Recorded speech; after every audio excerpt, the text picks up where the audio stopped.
கமலஹாசன தெரியுமா? ஆழ்வார தெரியுமா? தெரியுமான்னு இப்படி ஒரு கேள்வி கேட்கலாமா? தெரியுமான்னா தெரியுமில்ல உனக்கு? அம்மா அவர் தானே சொன்னாரு கன்னடம் தமிழ்ல இருந்து வந்துச்சுன்னு. சரி, நீங்க எல்லாம் ஏதாவது சொன்னீங்களா? ஆமா உண்மைன்னு ஏதாவது பேசுறா? இல்ல இல்ல, ஏன் பேசல? எல்லாரும் பேசல, நானும் பேசல. எல்லாரும் ஜாகல, நீனும் ஜாகல. ஆமா, எல்லாரும் விஷத்தை குடிச்சா நீ குடிச்சிருவியா? குடிச்சா நானும் குடிக்கிறது. அப்புறம் என்ன பண்றது? குடுத்துருவாங்க ஊட்டி. உனக்கு சுயமரியாதைன்னு ஒண்ணு இருக்கு, சொல்றீல்ல? சரி. கன்னடமும் கலிதெலுங்கும் கவின் மலையாளமும் உன் உதிரத்தை உதித்தெழுந்து ஒன்று பல வாகிடணும். உலக வழக்கு அழிந்து ஒளிந்து ஆரியம் போல் சிதையா உன் சீரிழமை திறவியந்து செயல் மறந்து வாழ்த்துதுமேனு தமிழ் தாய் வாழ்த்துல இருக்கு 4 வரி. சரி. கல்லிலே கலை வண்ணம் கண்டான், இரு கண் பார்வை மறைந்தாலும் காணு வகை தந்தான். கல்லிலே கலை வண்ணம் கண்டான்,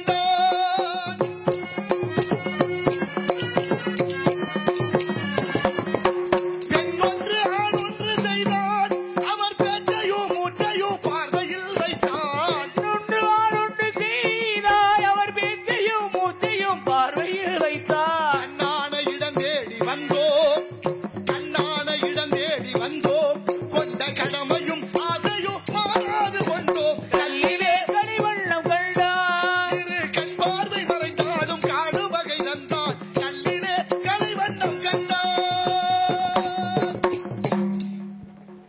ஐயா வணக்கம்.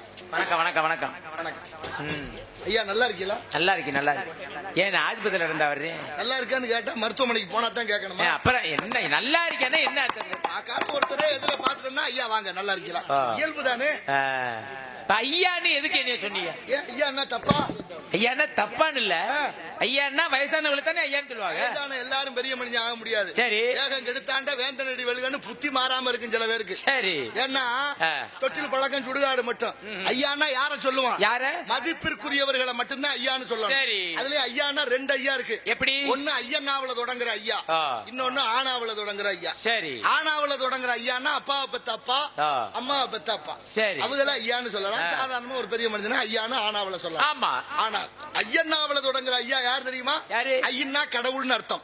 அதனால ஐயன்றது சாஸ்திரம் சொல்லுது. சரி. சாஸ்திரத்துல கடவுள ஐயன்னு சொல்லுது. ஐயோட அப்பா சேர்ந்தா ஐயப்பா. சரி. ஐயோட 6 விகுதி பெற்றா ஐயனார். தர்ம சாஸ்தான்னு பேரு. சரி. சாஸ்தானா என்ன அர்த்தம்? என்ன அர்த்தம்? கட்டளை இடுபவர் என்று அர்த்தம். நில், செல், வா, போ அப்படின்னு கட்டளை இடுபவரா. இலக்கணத்துல 6 கேள்வி இருக்கிறது மாதிரி இங்க இருக்கு. சரி. அப்படிப்பட்ட ஐயன்னா என்பது மிக உயர்ந்த எழுத்து. தமிழ் எழுத்துக்கள் மொத்தம் எத்தனை? எத்தனை? 12. சரி. தமிழ் எழுத்து 12. உயிர் எழுத்து 12. சரி. அப்ப தமிழ் எழுத்து மொத்தம் சொல்ல வரேன்னு பாத்துக்கிட்டு இருக்கீங்க. நான் இல்ல, நீங்க என்னதான் சொல்ல வரீங்க நானும் பாத்துக்கிட்டு இருக்கேன். அப்ப 247 எழுத்து. சரி. அதுல ஐயன்னாங்கிறது உயிர் எழுத்து 12ல ஒரு எழுத்து. சரி. ஒரு காலத்துல ஐயன்னா இருக்க வேண்டாம்னு எடுக்கலான்னு முடிவு பண்ணிச்சா அரசாங்கம். சரி. அதை பார்த்துட்டு வேதனைப்பட்டு எங்க ஐயா வாரியார் சுவாமியும் கீவா ஜெகநாத ஐயரும் போய் உட்கார்ந்து சரி அரசாங்கத்துல உள்ள நிர்வாகிகள்ட்ட பேசி தமிழ்ல ஏண்டா கை வைக்கிறீங்க, தமிழ்ல கை வச்ச வேண்டாம் நல்லா இருக்கிறேன், அதனால தமிழ்ல அது ஐயன்னா மிகப்பெரிய எழுத்து. அது ஒரு எழுத்து இல்ல 3 எழுத்து இருக்கு. ஐயன்னா தொடங்கும் போது ஆ, இடையில ஈ, முடிவு யா, அகர இகர யகர சம்மேளனம் ஐ. அதனால குறிய குறியாது குறித்தறிய தனிவேல் ஐ குறிக்கும் என்றார் அருணகிரியார். சாமியே ஐ சரணம் சரணமையப்பா. ஐ வருதா? வருது வருது. இப்ப பாரு, முன்னை இட்டதி முன்னை ஐ வருதா? பின்னை இட்டதி தென்னிலங்கையில ஐ வருதா? அன்னை இட்டதி அடிவயிற்றிலே யானும் இட்டதி மூழ்க மூழ்கவே என்று பட்னத்தார் பாடியது போல ஐ என்றது ஒரு எழுத்து இல்ல, உயர்ந்த எழுத்து. ஐயன்னா கடவுளுக்கு பொருந்தும் எழுத்து. கடவுள் என்று அப்படின்னு சொல்றாங்க. இப்ப உங்களை எப்படி சொல்லிருக்கேன்? கடவுளுக்கு சமமா. மனிதர்கள் மனிதர் உண்டு. சரி. மனிதர்கள் மாணிக்கம் உண்டு. ஆமா. மனிதர்கள் தெய்வம் உண்டு. உண்டு. மனிதர்கள் மிருகமும் உண்டு. மிருகத்தனமா நடந்துக்கிறாங்களே நிறைய பேர். அப்படித்தான் இருக்கான்ல. இருக்கேன். ஆண்டவன் படைப்புல 6 அறிவு முதல் இருக்குல்ல. சரி இருக்கு. எல்லாருக்கும் 6 அறிவு இல்லங்க. எல்லாருக்கும் இல்ல, ஒரு சில பேருக்கு. ஓர் அறிவு மரஞ்செடி கொடிகளுக்கு. ஆமா. ஈரறிவு புழுப்பூச்சிகளுக்கு. சரி. 3 அறிவு நீரில் வாழ்வன. 4 அறிவு பறவைகளுக்கு. சரி. 5 அறிவு மிருகங்களுக்கு. மனிதன்ல பல பேருக்குமா? எல்லாருக்கும் 6 அறிவு இல்லை என்பது. ஆமா, அது உண்மைதான். ஓர் அறிவு மரஞ்செடி கொடிகளுக்கு எப்படி வச்சாங்க? எப்படி? தொடு உணர்ச்சின்னு ஒண்ணு இருக்கு. சரி. தொட்டா சுருங்கும். ஆமா. அதுக்கு பேர் தொட்டாச்சி பேரு. ஆமா. அப்ப உணர்வு இருக்குல்ல. இருக்கு. அதுக்கு உடம்பு இருக்கு. அதனாலதான் ஓர் அறிவு. சரி. இப்ப 2 அறிவுன்னு ஏன் பேர் வச்சோம்? உடம்பு இருக்கு, அடுத்து வாய் இருக்கு. 2 அறிவு எதுக்கு? புழுப்பூச்சிகளுக்கு. உண்ணுகிறது இல்ல. சரி. அப்ப அதுக்கு 2 அறிவு. 3 அறிவு எதுக்கு? நீரில் வாழ்வன. உடம்பு இருக்கு, வாய் இருக்கு, மூக்கு இருக்கு. அதனால அதுக்கு 3 அறிவு. 4 அறிவு எதுக்கு? உடம்பு, வாய், மூக்கு, கண்ணு. இதுவும் சேர்ந்தா 4 அறிவு. பறவைகளுக்கு 5 அறிவு எதுக்கு? உடம்பு, வாய், மூக்கு, கண்ணு, காதோட சேர்த்து 5 அறிவு. அடுத்து சிந்திப்பது. சரி, இதை செய்யலாம், இது செய்யக்கூடாது, இங்க போகலாம், இங்க போக கூடாது, சரி இது தவறு என்ற உணர்வும் ஒரு 6வது அறிவு அது மனிதனுக்கு இருக்கு. ஆமா, இவ்வளவு தெரிஞ்சிருந்தோம், விஷம்னு தெரிஞ்சும் குடிக்கிறீங்களடா, எப்படி அது? சரி, நான் என்ன பண்றது? சரி விடு, அதெல்லாம் இருக்கட்டும். சரி, நீங்க எங்க இருந்து வர்றீங்க? இல்ல நீங்க எங்க இருந்து வர்றீங்க நான் தெரிஞ்சுக்கிறேன். நான் எங்க இடம், என்னுடைய இடம் காவல். நான் கேக்குறேன், நான் எங்க ஊர்ல இருந்து வர்றேன். உங்க ஊர் எந்த ஊரு? பையூரிலே பிறந்து பாலூரிலே வளர்ந்து மெய்யூர் போவதற்கு வேதாந்த வீடறியன்னு ஒரு சித்தர் பாட்டு இருக்கு. சரி, ஒருச்சா கிணறு இருச்சா ஆயிர பொறிச்சா இனிக்கும், பிஞ்சு இனிக்கும், காய் துவக்கும், கனி கசக்கும். சரி, வயசான பெரிய மனுஷன் தாத்தா பாட்டி வீட்டுல இருந்து இப்போ எல்லாம் பேர பிள்ளைகளை கூப்பிட்டு தம்பி கொஞ்சம் தண்ணி வந்து விடுறா, நடக்க முடியல மயக்கமா வருதுன்னா அவன் கேக்குறேன் ஊருக்கே வருது உனக்கு என்ன வரல வருது, என்னைய போட்டு படுத்துற அப்படின்ற. சரி, அப்படின்னா என்ன வரல இப்படி மாறிட்டோம்ல. கரும்புக்கு ஒரு மொழி வச்சு வெட்டணும்னா ராமநாதபுரம் மாவட்டத்துல ராமநாதபுரத்தை சேதுபதி மன்னன் ஒருத்தர் கேள்விப்பட்டிருக்கீங்க? விஜய ரகநாத சொல்லித்தான் கேள்விப்பட்டிருக்கேன். நான் சொல்லித்தேன். என்னை சொல்ல சொல்லி இறைவன் பணிக்கிறான்.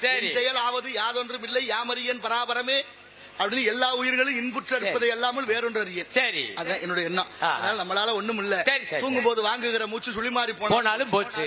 அந்த விஜய ரகநாத சேதுபதி மன்னருக்கு 2 பொம்பளை பிள்ளை. சரி, மூத்தவ சிவகாமி, இளையவ ராசலட்சுமி. 2 பிள்ளைகளும் தாய் இல்லாம வளர்ந்த பிள்ளைய பெரிய பிள்ளைகள் ஆயிருச்சு. சரி, கல்யாணம் பண்ணி கொடுக்கலாம்னு அப்பா விரும்புறாரு. அவருக்கு தங்கச்சி மகன் ஒருத்தர் இருந்தாரு, தண்டபாணி தேவர். சரி, யாருக்கு? மன்னரோட தங்கச்சி மகன். சரி, தங்கச்சி மகனு கல்யாணம் பண்ணி கொடுக்கணும்னு இளைய மகன் ராசலட்சுமியை கூப்பிட்டு கேட்கிறாரு, ஏமா உன்னை மாமா கட்டி கொடுக்க நினைக்கிறேன், உன் விருப்பம் என்ன? சரி, அவ சொன்னா என்னத்தப்பா கட்டி கொடுக்குறீங்க, அக்கா தான் சிவகாமி மாமாவை ரொம்ப நேசிக்கிறா விரும்புறா, அக்காவை கல்யாணம் பண்ணி கொடுங்க. சரி, சரின்னு இப்ப என்ன பண்றாரு, 2 பொண்ணையும் ஒரே மாப்பிள்ளைய கட்டி வச்சுட்டாரு. அது எப்படி சம்மதிச்சாங்க? தங்கச்சி மையன் 2 பொம்பளை நம்மோட பிள்ளைங்க 2 எப்படி சம்மதிச்சேன்னு கேக்குறேன். அந்த காலத்துல அப்பா சொன்னா சம்மதிப்பா, இப்போ எல்லாம் அப்பா சொன்னா நீ என்ன சொல்றது, நான் என்ன கேக்குறது, யாரு சொன்னாலும் கேக்குறது இல்ல. சங்கத்துல நிர்வாகி சொன்னாலும் நம்ம கேட்க மாட்டோம். கேக்குறீங்களா நீங்க? இல்ல இல்ல இல்ல, என்ன வெதிரிய நான் கேப்பேப்பா, அதெல்லாம் பாருங்க, என்னைய பாருங்க, நான் கேட்பேன். நீங்க மட்டும் உங்களை மட்டும் தொட்டுக்கிறதுக்கா நான் கேக்குறேன், என்னையும் சேர்த்து சொல்லுங்க. 2 பொம்பளை பிள்ளை என்னையும் சேர்த்துக்கிறீங்க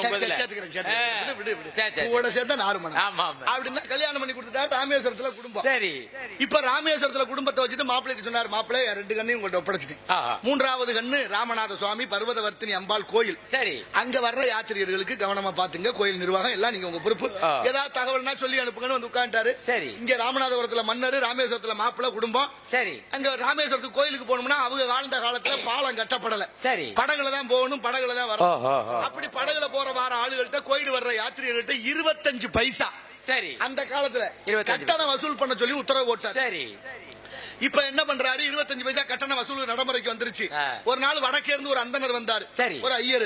அவர் வந்து கோயிலுக்கு போகணும், படகுல கூட்டிட்டு போங்கன்னு சொல்ல அந்த படகு ஓட்டுறவங்க 25 பைசா காசு கொடுங்கன்னு கேட்க காசு இல்லைன்னு அவர் சொன்னாரு. சரி, காசு இல்லைன்னா கூட்டிட்டு போக முடியாது இறக்கி விட்டாங்க. அவருக்கு ரொம்ப வருத்தம், என்ன நம்மள இப்படி சொல்லிட்டாங்களே, அந்த நாடு யாரோட கட்டுப்பாட்டுல இருக்கு அப்படின்னு சொல்லிட்டு நேரா ராமநாதபுரம் சமஸ்தான அரண்மனைக்கு வந்து மன்னரை பார்த்து ஒரு வணக்கம் சொல்லிட்டு, சரியா நான் வடக்கே இருந்து வர்றேன், காசில இருந்து நடந்தே வந்திருக்கேன், சரி கொஞ்சம் உதவி பண்ணுங்க, இந்த படகுல கூட்டிட்டு போயிட்டு கூட்டியாந்து விட சொல்லுங்க, 25 பைசா காசு இல்லைன்னா. சரி, இப்பதான் விஷயம் அவருக்கு அதுக்கு வருது. என்னையா சொல்றாருன்னு கேட்டாரு காவலாளிகள்ட்ட. காவலாளியை சொன்னாங்க, உங்க மாப்பிள்ள 25 பைசா கட்டணம் வசூல் பண்றாருன்னு சொல்ல, ஏன்டா என்னோட சொல்லலன்னு கோவப்பட்டாரு. இவங்க சொன்னாங்க, பாருங்க நீங்க மாமனாரு, அவர் உங்க மாப்பிள்ள, இதுல என்னத்த நாங்க தலையிட்டோம்னா அவ்வளவுதான். உடனே தீர்ப்பு சொல்றாரு, மருமையனை கைது பண்ண சொல்லி உத்தரவு. 2 பொண்ணை கட்டி கொடுத்திருக்காரு. சரி, மாப்பிள்ளைய கைது பண்ண சொல்லி குற்றவாளி கூண்டுல நிறுத்தியாச்சு. சரி, இப்ப தகவல் அக்காவுக்கும் தங்கச்சிக்கும் போகுது. அக்கா சிவகாமியும் ராசலட்சுமியும் பதறி போய் புருஷன் ஏதோ தப்பு பண்ணிட்டாரு, அப்பா தண்டனை கொடுத்தே தீர்த்துருவாரு. அதனால விசாரணை நடக்கிறதுக்குள்ள போய் முகத்தை பாத்துருவோம்னு புறப்பட்டாங்க பல்லக்குல. சரி, எங்க இருந்து ராமேஸ்வரத்துல இருந்து ராமநாதபுரத்துக்கு. இங்க விசாரணை தொடங்குது. மாமனார் நீதிபதி குற்றவாளி மருமகன் கேள்வி கேட்கிறாரு, உன் மீது குற்றம் சுமத்தப்பட்டிருக்கு, கோயிலுக்கு வந்த யாத்திரியர்களுக்கிட்ட 25 பைசா கட்டணம் வசூல் பண்ணதாக சொல்லப்படுது, என்ன சொல்றான்னு கேட்டார். சரி, நல்ல மனுஷன் வாழ்ந்த காலமியா? ஆமான்னாரு, மறுப்பே சொல்லல. சரி, இன்னைக்கு எல்லாம் பாரு 1000 சத்தியம் பண்றேன். சரி, ஆனா சொன்னேன் என் கூட இருந்தேன் எவனோ சொல்லிவிட்டேன் அப்படின்றேன். அவர் ஒத்துக்கிட்டாரு. ஒத்துக்கிட்ட உடனே நீதிபதி மாதிரி தீர்ப்பு சொல்றாரு மன்னர். மாமனார் 2 பொம்பளை பிள்ளை கட்டி கொடுத்திருக்காரு, முக்கியம் கவனிக்கணும். என்ன சொன்னார் தீர்ப்பு, நீ செய்தது தேச துரோகமாக இருந்தால் உன்னை நாடு கடத்தி மன்னிச்சிருப்பேன், நீ செய்தது சிவ துரோகம், சிவனுக்கே துரோகம் செய்து விட்டாய், உனக்கு மன்னிப்பில்லை, மரண தண்டனை. மாப்பிள்ளை தலையை கேட்ட மாமனார் தீர்ப்பு சொல்றாரு. சரி, 2 பொம்பளை பிள்ளை இவர் மகளைத்தான் கட்டி கொடுத்திருக்கு. இன்னைக்கு எல்லாம் ஒரு பொம்பளை பிள்ளைய கட்டி கொடுத்துட்டு குடியார பைய பொழுது முடிஞ்சா என்ன பண்ணுவானோ ஏது பண்ணுவானோன்னு வயிற்றுல நெருப்ப கட்டிட்டு வாழ்றான். ஆனா அவரு 2 பொம்பளை பிள்ளைய வாழ்க்கையை பத்தி சிந்திக்காமல் இந்த நாட்டோட நீதிக்காக மருமகனுக்கு தீர்ப்பு சொல்லி தலையை வெட்டியாச்சு. இப்ப பல்லாக்கில வந்துகிட்டு இருந்தாங்க அக்காவும் தங்கச்சியும். அங்க போய் காவலர்கள் சொல்றாங்க உங்க வீட்டுக்காரர் தலையை வெட்டியாச்சுன்னு. சிவகாமி துடிச்சு போனா புருஷன் இல்லைன்னா வாழ முடியாதுங்கிற காலம். உடனே பல்லக்க கீழே வச்சு அங்கனே இறங்கி அங்கனே தீ மூட்டி அங்கனே உயிர் விட்டா. அதான் ராமேஸ்வரத்துல அக்கா மடம். தங்கச்சி ராசலட்சுமி தகவல் தெரியுது, அவளும் பல்லக்க விட்டு இறங்கி அங்கனே தீ மூட்டி அங்கனே உயிர் விட்டா. அதான் ராமேஸ்வரத்துல தங்கச்சி மடம். அக்காவும் தங்கச்சியும் தீ குளிச்ச இடத்துல அப்பா விஜய ரங்கநாத சேதுபதி மன்னர் மடங்கட்டி சோறு போட்ட பேரு தான் அக்கா மடம் தங்கச்சி மடம்னு இன்னைக்கு வரைக்கும் பேர் இருக்கு ராமேஸ்வரத்துல. ஆனா இன்னைக்கு நிலைமை என்ன தெரியுமா? ராமேஸ்வரத்துல அக்கா மடமும் இல்ல தங்கச்சி மடம் இல்ல, பேர் மட்டும் தான் இருக்கு. பேர் மட்டும் தான் இருக்கு. மடம் என்னாச்சு? மடப்பயலுக்கு உடைச்சிட்டாங்க. அதானே உண்மை. நிறைய மடத்தை உடைச்சியலே சாலை விரிவாக்கத்துக்காக கொஞ்சம் தள்ளியாவது இடம் கொடுத்து அதுல 2 பேருடைய வரலாறு நினைவு சின்னத்தை கட்டி வைக்கணுமா வேண்டாமா? கட்டணும். நீங்க கேட்கல, கட்டணும் கேட்டிருக்கணும்ல நீங்க. என்ன குடும்பம் சரி போட்டு என்ன வேலையா வந்திருக்கீங்க? நீங்க என்ன வேலையா அப்படி வந்திருக்கீங்கன்னு கேக்குறேன். உங்களை எல்லாம் பாத்துட்டு போலான்னு வந்தேன். வேற வேலை வெட்டி இல்லையா? எனக்கு வேலையே அதர்மம் எங்கு தலை தூக்கி இருக்கிறதோ அங்கு சென்று அதர்மத்தை அடக்கி தர்மத்தை நிலைநாட்டுவது. அகங்காரம் ஆணவம் அதெல்லாம் போக்கணும். அப்படியா? தலை நிமிஞ்சு நிக்கிற மரம் எல்லாம் மழை வெள்ளம் புயல்னா சாஞ்சு போயிடும். சரி, ஒண்ணுக்கு நினைக்காத புல்லு கோரை புல் இருக்கு பாரு. ஆமா, நாணல் புல்லு. வெள்ளம் வந்தா பணிஞ்சிரும். ஆமா, வெள்ளம் வழிஞ்சு நிமிந்துரும். சில பேர் சொல்றேன் வளைஞ்சு நெளிஞ்சு போடணும். சரி, எவ்வளவுதான் வளைகிறது நினைச்சு பாரு. குற்றம் திருத்தப்படும். அனுசரிச்சு போங்கன்னு போறோம். அனுசரிச்சு போனா அந்த தவறு திருத்தப்பட வேண்டுமா வேணாமா? கண்டிப்பா. நம்ம அனுசரிச்சு போனோம்னா அதை மரம் தர்றது அந்த தவறு திருத்தப்படுறதே இல்லை. இப்படியே சமூகம் குற்ற சமூகம். சரி, இது போட்டேன். உங்க பேர் என்ன நான் தெரிஞ்சுக்கலாம்? நாரத மகரிஷி, திருலோக சஞ்சாரி, பிரம்மச்சாரி. சரி, நெல்லு விதைக்கிறோம்ல. ஆமா, என்ன முளைக்கும்? நெல்லு முளைச்சா நெல்லுதே முளைக்கும். பயிர் முளைக்குது. ஆமா, கூட களையும் முளைக்குது. களையும் முளைக்குது. யாரு விதை போட்டா? யாரு விதை இல்ல. அதான் இந்த பிரபஞ்சத்தினுடைய இயற்கை பேர். சரி, ஆமா, பேராற்றல். அந்த நெல்லு பயிர் நல்லா இருக்கணும்னா என்ன செய்யணும்? என்ன செய்யணும்? களை புடுங்கணும். அந்த வேலை தான் செய்யறேன் இப்ப. களை புடுங்குற வேலையா? ஆமா. ஓ, அப்பா பேரு நம்பி, அம்மா பேரு அங்கை மோகினி. யாருக்கு?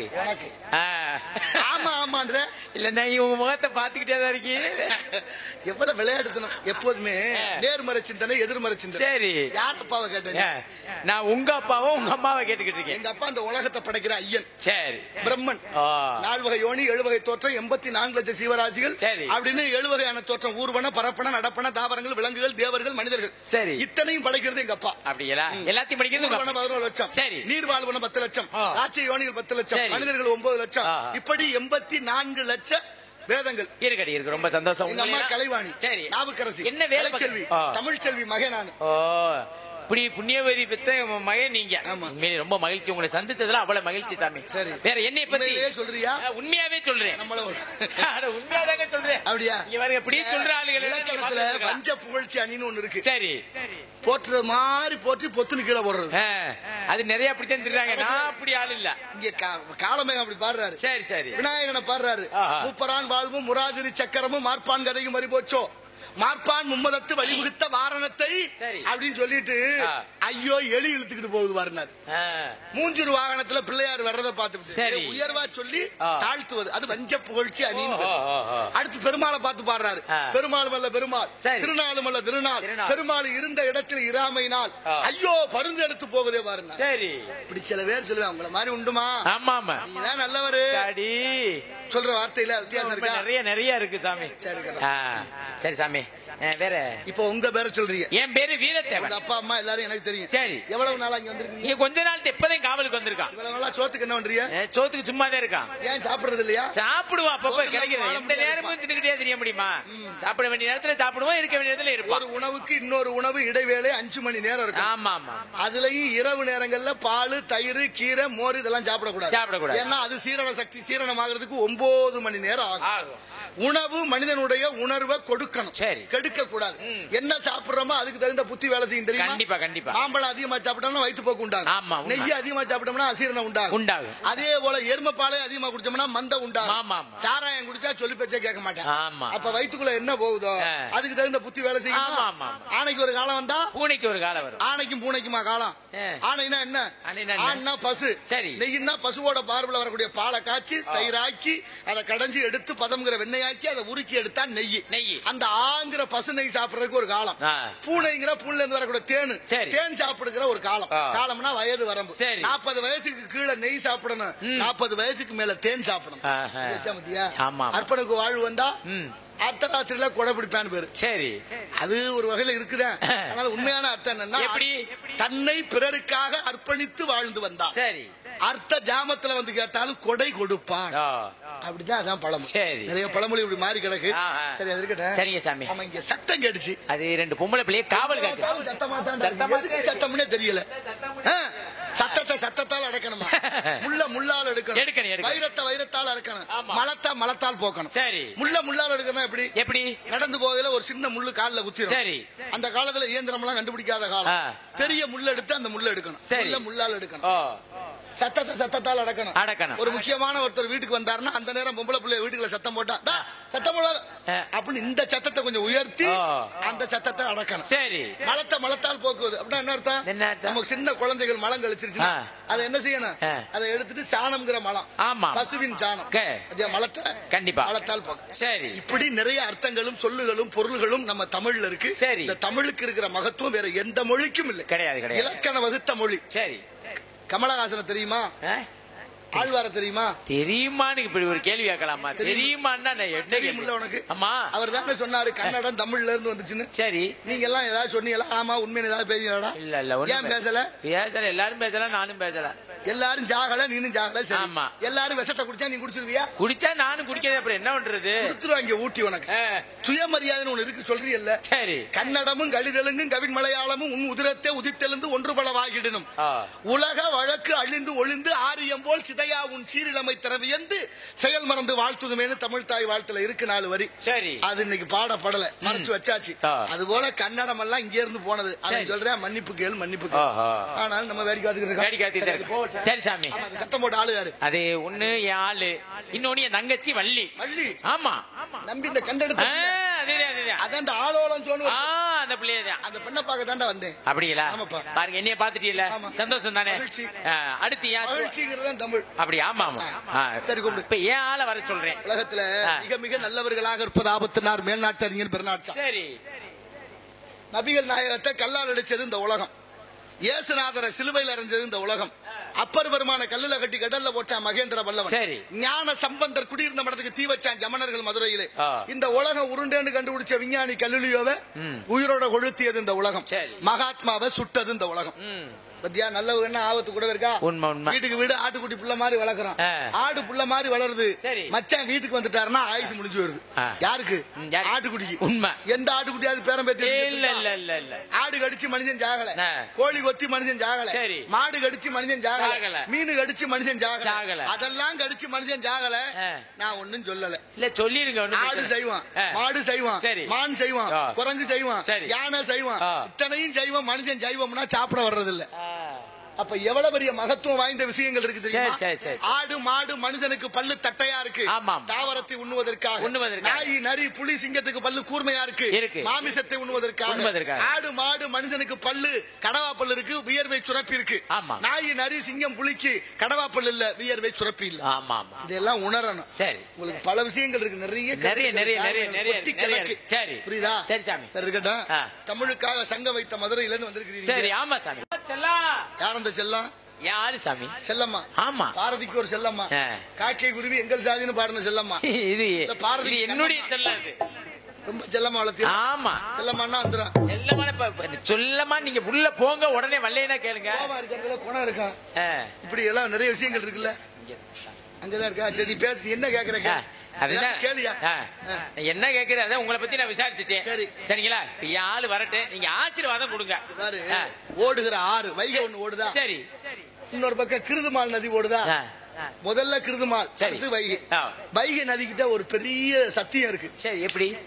குண்டோதரனுக்கு உணவு கொடுக்கணும்னு சிவபெருமான் விரும்புறார். சரி, ஆனா பார்வதிங்கிற மீனாட்சி அம்பாளுக்கு மதுரை மீனாட்சி அம்பாளுக்கு கொஞ்சம் அகங்காரம். சரி, இவ்வளவு சமைச்சு வச்சிருக்க ஒருத்தோட சாப்பிட வரலையேன்னு கொஞ்சம் ஒரு மாதிரியா. சரி, அப்ப சிவபெருமான் சொன்னாரு, சொக்கநாதரு அப்படிலாம் நினைக்காத மீனாட்சி, ஒருத்தன் இருக்கேன் நம்ம ஒரு ஆள் வந்திருக்கேன், அவனுக்கு மட்டும் முதல்ல சாப்பாடு போடு, அவன் சாப்பிட்டு முடிச்சுட்டான்னா மத்தவங்களுக்கு போடலாம். சரி, அந்த அம்மா ஏழாம ஒரு ஆளுக்கு சாப்பாடு போடவா, எவ்வளவு பேருக்கு சாப்பாடு சமைச்சு வீணா கிடக்கு, ஒரு ஆளுக்கு போட சொல்றீல. இல்ல இல்ல நீ பயப்படாம போ, கூட்டிட்டு போய் சாப்பிட சொல்லு. சரி, அவன் போனேன், அண்டா குண்டா இருந்தா ஆறு மொத்தமா எல்லாத்தையும் போட்டு முழுங்கி சாப்பிட்டு முடிச்சிட்டேன். கடைசியா முடிச்சா பார்வதிக்கு மீனாட்சிக்கு ரொம்ப பயமா போச்சு. கடைசியா தண்ணி தாகம் எடுத்தது, தண்ணீர் தாகம். சரி, தண்ணி தாகத்துக்காகத்தான் குண்டோதரனை கூப்பிட்டு சொக்கநாதர் வைகை வைகை உற்பத்தியான அந்த வைகை என்ன பண்ணுச்சா, கடல்ல போய் கலக்க மாட்டேன்னு சத்தியம் பண்ணுச்சு. சரி, எதுக்கு? நாரி பாகனுக்கு நஞ்சை கொடுத்துட்ட வாரியில் கலக்கா வைகை நதினு ஒரு பாடல் இருக்கு. சரி, நாரி பாகன்னா அர்த்தநாரீஸ்வரர். சரி, சிவனுக்கு நஞ்சு கிடைச்சது பார்க்கடலை களையும் போது, அந்த நஞ்சு கொடுத்த கடல் எங்க அப்பா தான் சிவபெருமான். என்ன உற்பத்தி பண்ண எங்க அப்பாவுக்கு நஞ்சு கொடுத்த கடல்ல நான் போய் சேர மாட்டேன்னு சத்தியம் பண்ண சத்தியம் இருக்கு. சரி, நம்ம எல்லாம் அப்ப ஒரு பாதை, மயம் ஒரு பாதை, ஆளுக்கு ஒரு பாதை. எப்படி நதியா இருந்தாலும் ஒரு சத்தியம் மத்திய. கண்டிப்பா கண்டிப்பா. சத்தியமேவ ஜெயதேன்னார் மகாத்மா. சத்தியம் தான் நித்தியம், மத்ததெல்லாம் அனித்தியம். ஏன்டா ஜீவன்? உண்மைதே உண்மைதே. சானுங்க கூப்பிடியா, அங்க உட்காருங்க. ஐயா தங்கப்பிள்ள,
இடத்துக்கு நாரத மகாமணி விருதுகா தேவலோக வாசி சுவாமி.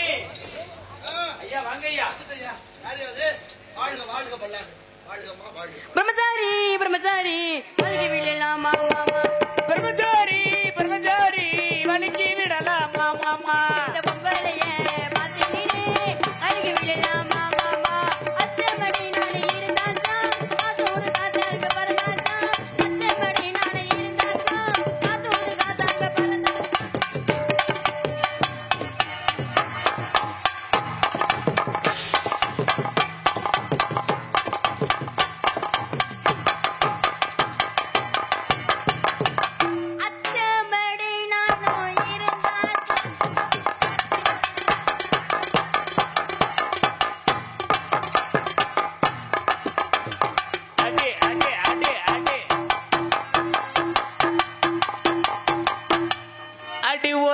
கத்துது கோழி கையை இழுத்து வைக்கணும் தாவி, அறிவான வரையோ வந்து பாருமையா நெளிப்பு, அடிவாச வரையோ வந்து போடுமையா, உறக்க கத்துது கோழி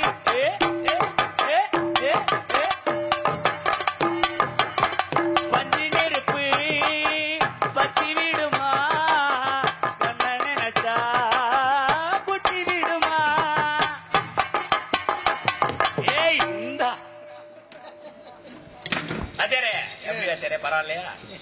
வாமா இங்கிட்டு வாமா வாமா மூஞ்சி பார்த்தா பேசுவாங்க.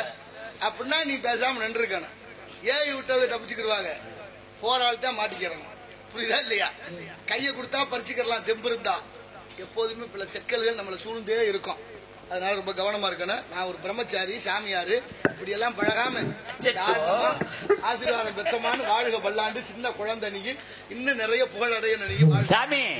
குழந்தைன்னு சொல்லாதீங்க சாமி. உங்களுக்கு இந்த நாட்டுல குழந்தைய கூட விட்டு வைக்கிறாங்க இல்ல, குழந்தைய கொண்டுட்டு உள்ள போனவே 7 ஆண்டு இருந்துட்டு வெளியில வந்துட்டேன்.